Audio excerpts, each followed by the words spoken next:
What's up, Call of Duty fans? Welcome back. IHOLDSHIFT with the final Rostermania video of this regular season. Last bit of locks going through and a couple of teams looking good, almost as good as this shirt does. I will say I do enjoy this shirt. Hopefully you guys, what do you guys think of this shirt? I think this shirt is good. It's very different for me, but there's also teams that have not done it so well. And I would sit there and say that they got worse because of this roster change period. I don't really understand how you can get worse for some of these teams, but there are definitely a few that I don't think did very well. We'll go ahead and just rate things because there were 11 teams that did roster changes. The only 5 that were not doing them were your top 5 finisher in 100 Thieves, Gen G, Optic, FaZe, and E United. Everybody else made changes, so we're just going to go ahead and rank them by who I think did it best and who I think did it worst. Let's go ahead and start with the team that I think absolutely did it best, and that's going to be Splyce. Nolson will be gone, and again, he was just a fill-in as a substitute anyways when accuracy was dropped. He'll be going over to Denial, but how about getting Huke from Team Envy technically on loan? That is a huge move, which will mean that Huke will be up front now, and that's going to mean that he's going to have a lot of help because Jerd, Temp, Aqua, and Looney are staying. This roster could very much so be a contender, but most importantly for Splyce is you need to secure your spot at Miami and finishing top 4 in the division of Division B. Currently, they are sitting in 4th at 9-9. This move, I think, absolutely gets you more W's and will definitely secure yourself a top 4. But beyond that, I can see this potential roster getting back to top 4 status like we saw them at Fort Worth and at Vegas. Not this top 12, top 8 things that we've seen in the last 2 lands. Or they might actually be a major contender for a world championship if they can get their stuff together. Now, there are still a lot of question marks surrounding the core 4 of Splyce in Aqua, Looney, Jerd, and Temp. They've not been able to get done yet. Temp made the swap over to Maddox and started to look better, but then they didn't win a game in pools at Anaheim. That obviously needed to change. They only went 2-4 in total for that top 8 finish. So for Splyce, this is a great move. Honestly, it's the best one that was out there, and it immediately makes you better up front. It just, for me, comes down to who's going to be running the main AR. You figure it's going to be somewhere between Aqua or Looney. Just depends on which one wants to hold it. I would guess probably Aqua. Moving on forward, though, to my team that I think did its second best, I've got LUMINOSITY up here. Again, Gunless technically has been off this roster for some time as Ricky filled in for the starting role. Gunless was technically on the bench. Classic will be dropped, though, to UYU. I guess I shouldn't say drop, but he's been picked up by UYU. Ricky has been moved back to the coaching spot. Brack and Skies, the 2 most outstanding players in a bottom 8 team, I would say, have been picked up by LUMINOSITY, and this immediately makes this team better than what it was previously. Brack plus Formal on Maddox's is very, very scary. Skies, I had my shaky doubts about him at the beginning of the year, but as an AR player, he's really locked down the anchor role very nicely, and he's been an absolute X factor when it comes to search and destroy. My biggest question comes down to John and Slacked still, because these were the 2 that really were not able to get things done throughout the entirety of the season, and now they're going to have to find a way to make it work here because there's no other excuses. You have to find a way to make things work. And LUMINOSITY, you actually saw them post on Twitter if you missed it. They're saying they're looking for an SMG SOG or Flex player to pick up as their substitute. And if you're smart, if you're LUMINOSITY, you pick up a very good SOG player because honestly, John and Slack have not been very good up front. They've definitely not been upstarters when it comes to that role in specific. And you would love to be able to swap out from somebody in a substitute role if they continue to not perform. So for now, LUMINOSITY, second best next to obviously not being able to grab Huke. Imagine if they were to have grabbed Huke. That would have been insane. Going to my third best, I've got Evil Geniuses in my third spot, and this is a little bit argumentative, I suppose, because they will drop away Phantoms, who I thought was honestly playing okay. He was obviously not the best player on the team, but not the worst, I don't think, either. Coming in will be Accuracy from Splyce, and honestly, I think this is a pretty one-for-one trade, if not has a little bit more ceiling with somebody like Accuracy involved. Who knows what the vibes are like in Splyce? One would imagine not super high, as Accuracy was dropped outside of a Rostermania period, just put onto the substitute spot. So, for Evil Geniuses, I think this is actually an upgrade, and this makes this roster a little bit more solid. Obviously, Revan knows what he's doing when it comes to this squad. They've gotten better everywhere. It just comes down to, can they finish out things in the search and destroy and control department. They also slipped a touch in the hard point at Anaheim, but I don't anticipate that staying. That just comes down to, will they be able to find good flexible material in Accuracy? My response is, I think yes, this is a good move, I think, for Evil Geniuses. Were there better options out there? I think probably, but Accuracy, I think, is still a very solid player and will help this team win more games than when they were previously, so hence an upgrade. In my 4th spot, Enigma 6, I think, made interesting changes, and not really ones that make them super better, but definitely give them potential to continue to be a top 6, if not higher contender team. General Diabolic, Kismet, Chino. Actually, Chino shouldn't be in there. It should be Jet Li instead of Chino. But Jet Li and Frosty were the roster before. Jet Li and Frosty will be let go. No one has picked up Jet Li. He'll be sitting in a free agent market for now. Frosty will be dropped and moved over to Midnight. And then in their place, Breezy will be the new SMG coming in for Jet Li. And Mayhem from UIU will come in to fill into Frosty's spot. Honestly, for E6, you look at the roster of General, Kismet, Breezy, Mayhem, and GodRx, and you think, damn. If Mayhem and Breezy can play up to their potential like we've seen them do, Breezy more recently, Mayhem at the beginning of the year, this could be a very dirty roster. Again, Enigma 6 has done very well. I would say my biggest question mark was Frosty really the player you wanted to get rid of? Were there some inner turmoil things? Who knows what was going on? But the Frosty for Mayhem swap, I think, is kind of a face value. And then Breezy and Jet Li, kind of the same boat. It just comes down to, will Breezy continue to be able to play as well as he had in the past couple of weeks? If he is, or if he gets better, this Enigma 6 could potentially be a top 4 squad. You heard it here. My biggest question mark with this team is, do you have the ice in your veins in Mayhem and Breezy to continue to go up to Game 5, if not beat teams that are currently in the top 5 rankings?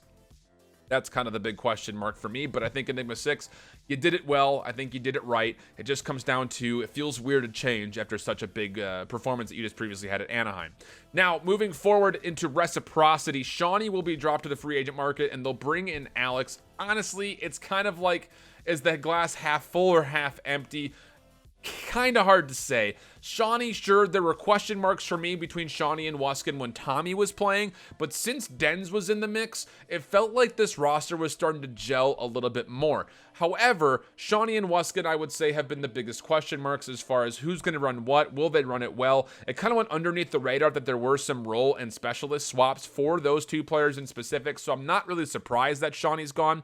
But bringing in Alex, who's had identity problems of his own, I'm not 100% sure if this is going to be a face value upgrade or if it's just a simple exchange, and just to hope it works a little bit better than what was previously going. It feels more like the latter. It feels like, let's get somebody else in, let's hope we get better. I don't know if it actually will merit much of an improvement. Moving a touch forward, we'll go to Team Envy. The biggest hurt was Huke leaving this roster, and the fact that you keep Decimate is actually what saves this roster. Huke going to Splyce, Pharaoh getting dropped to restricted free agency, but bringing in Gunless and then Assault. My biggest question mark with bringing in Assault was, you dropped him earlier. I'm confused. You dropped Assault in the beginning portion of this year, back in around the April time, right around April is when this guy got dropped away.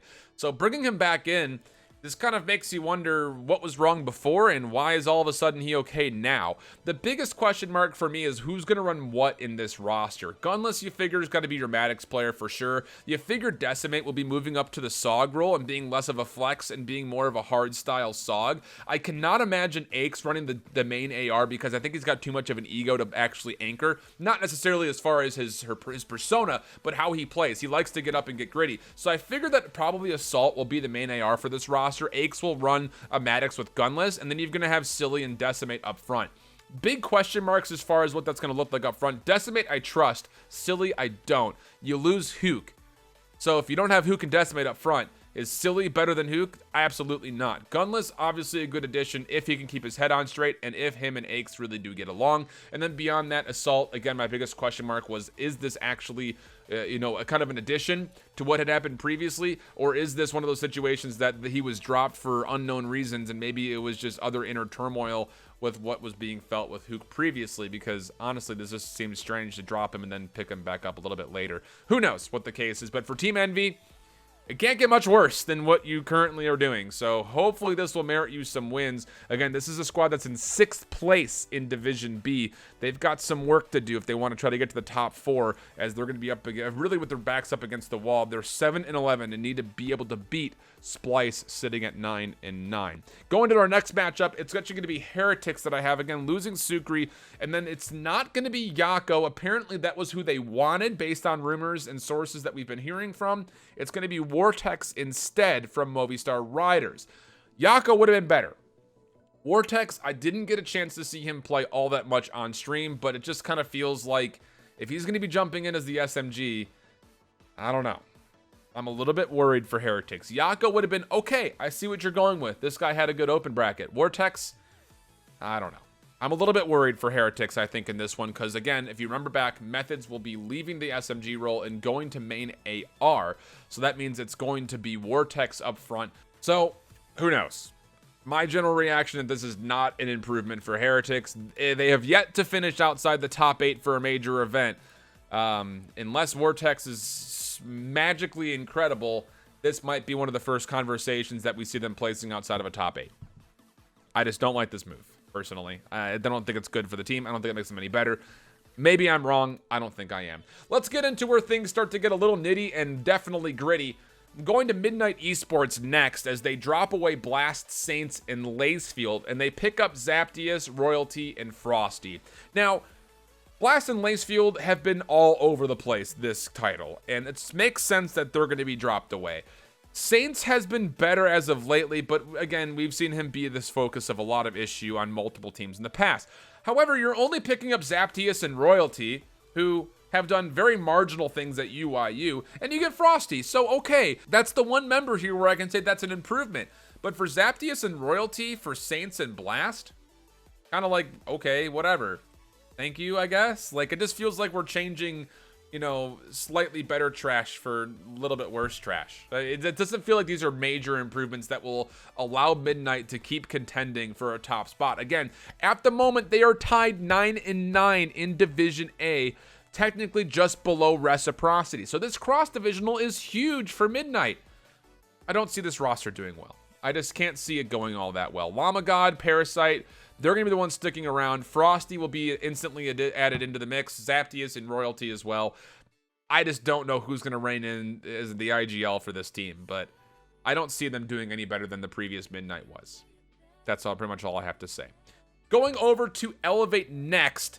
And mostly they're down here because somehow they got rid of Skies and Brezzy. And again, who knows what the pressure was when it comes to people wanting to pick up Skies. Maybe Elevate thought that this was a good addition, but picking up Lacefield and then picking up Believe? What? Okay, so now you're Profizi, Whalers, and M. Ruiz.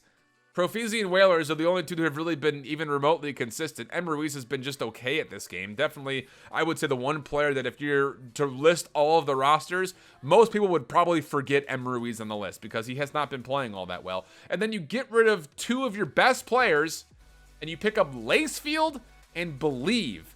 Now, Believe, I will give granted, played well with Mazer. However, this is his first competitive experience at the CWL, and I don't see it going all that well for them. I'm lost by this move. I don't get it. Flat out. I just don't get this one really whatsoever. There were better options on the table.